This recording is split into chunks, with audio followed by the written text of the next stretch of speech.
Orteneće. Traži se Muniain, ali Kaneda u posljednjem trenutku.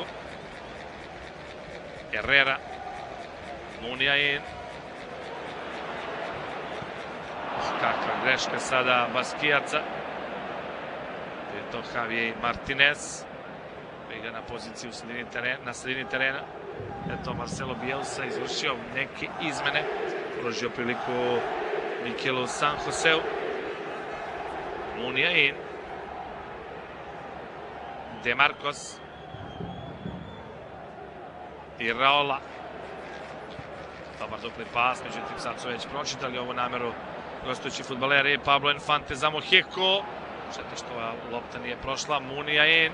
Sada može biti opasno. Llorente.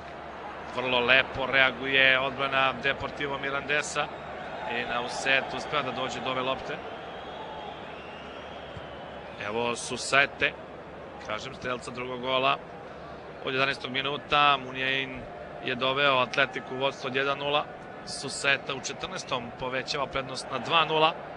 3-0, a Orteneće u 23. minutu i 3-1 Aitor Blanco u 57. minutu. Evo kako je dobio udarac po licu Aitor Blanco. Borbeni Aitor Blanco koji je svoj deo posla odradio najbolje jer Fernando Llorente nije uspeo da postigne gol, mada je bio u dve dobre prilike. Međutim, umjesto njega strelci su bili Iker Muniain i Suseta kao i levi bek Orteneće. Nacho Garros, petljao se, prilika za Fernanda Llorentea. Kaneda je pravio offside, ali ga nije napravio i majstorija. Majstorija Fernanda Llorentea, 71. minut. Kakav je ovo strelac. 4-1 vodi tim Atletik Bilbao. Ništa tu nije mogao da useti. Ponovo je doveden pred svršen čin i briljantno, velemajstorsko delo Fernanda Llorentea. Treći gol u delima protiv ekipe Mirandesa. Ovdje je zaspao Cesar Kaneda, praveći offside poziciju. Jednostavno treba je da krene napred, a ne unazad. Tu inercije krene unazad, a onda velemajstorija. Kakav je ovo rasni strelac, Fernando Llorente.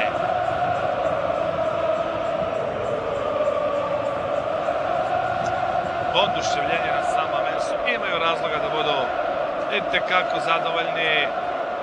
4-1, evo, vratili su se u igru fudbaleri Atletik Bilbao. Ali, kažem, nastavljaju da igraju kako znaju, jedino što umeju fudbaleri Mirandesa. Muneta, sada si ga za gol više, na zadovoljstvo gledalaca. Ramon Borrell. Borrell pokušao da se probije Amorebieta, a Orteneće. Kaneda. Ponovo izvanredni Fernando Amorebieta. Prosto je zaustavio sve napade. Sve napade gostujućeg tima. Iker Muniain je zaustavljen od strane Cesara Kanede. Da li će možda dobiti javnu opomenu britki štoper Mirandesa.